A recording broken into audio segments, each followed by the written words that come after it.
That's right, Gango. I think it's 10 minutes for myself and 5 for Deputy Sullivan. I can take the full 10 anyway, but I think, Minister, it was very useful the last day, the meeting we had on the Brexit planning with yourself and the officials, and it was good to hear on the steps that have been taken to ensure that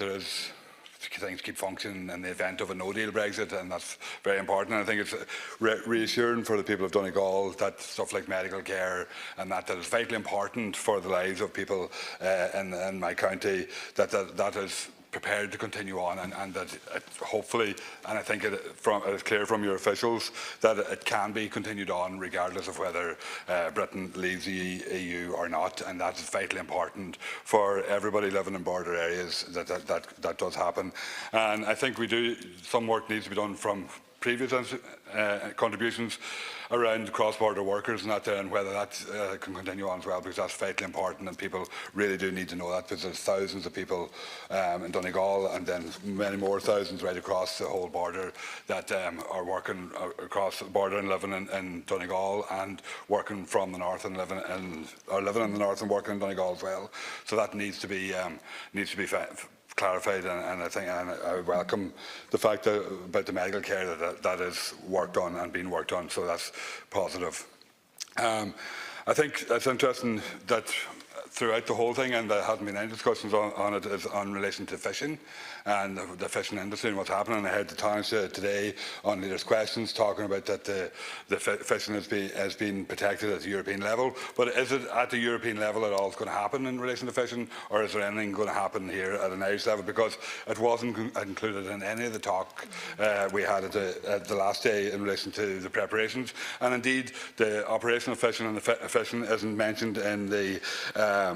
contingency action plan published from last December either. So there is a need there for some reassurance to be done, and I know that fishing is very difficult in terms of the fact that you have the marketing end of it, and that seems to be well taken care of in terms of supports and stuff like that there for the marketing of fish products, but for the actual catching of the fish, because that does have to take place within EU waters, particularly the mackerel fishing and nephrods or prawn fishing as well. So I'd like to hear a bit more from the government in relation to what's actually been done in relation to that, and if it is at a European level that has been done, the government should be saying that as well, and to clarify that, because we do know that our own officials treat Irish waters as European waters rather than Irish waters. So I mean, it probably is a European issue rather than an Irish issue, and that in itself says a lot around the whole fishing industry too. So I really think that needs to be clarified for the fishermen, because I see from a statement from the KFO in the last couple of days as well, just wondering and saying that the fishing has been left behind and that they don't see any mention of it in the process and in the negotiations and all the talks that's happening here. So I think that needs to be clarified, and I think, Minister, maybe that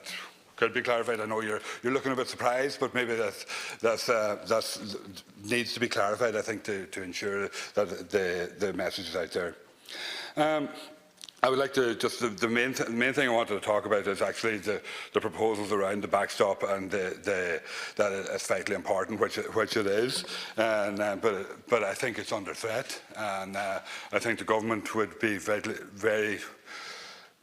Maybe you haven't, maybe you have identified this and you're looking at it, but when you see the statements that have been made over the last week, particularly from the German Foreign Minister, Heiko Maas, when he told the broadcaster Deutsche Funk that there needed to be new talks between Britain and the EU, adding that in the end the issue of a backstop solution for the border between Northern Ireland and the Republic of Ireland needed to be discussed, and that was reported by Reuters in the last couple of days. So that signals that the backstop is up on the European side, up for agreement, and that personally, at a personal level, doesn't surprise me really, because if you look at it, we make up 1% of the European Union, and ultimately what's going to happen is that German industry, French industry is going to dictate it, and if there's going to be an English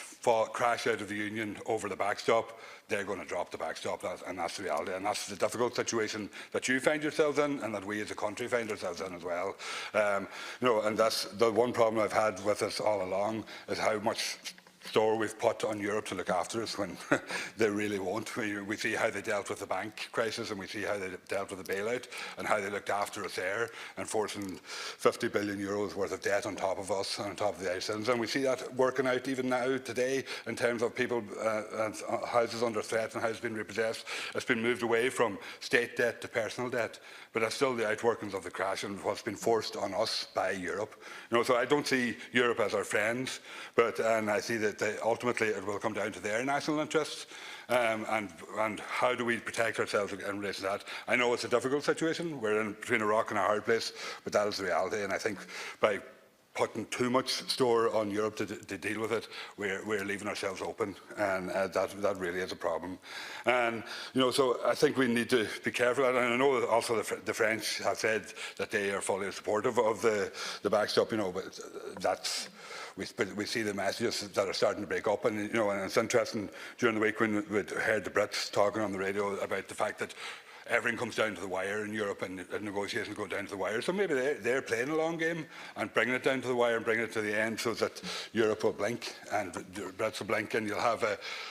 a backstop agreement that will be dropped in terms of getting trade, and that will benefit us in terms of trade, in terms of cross-border east-west trade, but it will shaft the people in the north, and that's what's going to happen. That's what, unfortunately, I think what might happen. And reading from that, that's why I think that we should, whether there's a deal or no deal situation, we should be looking for a vote in the north on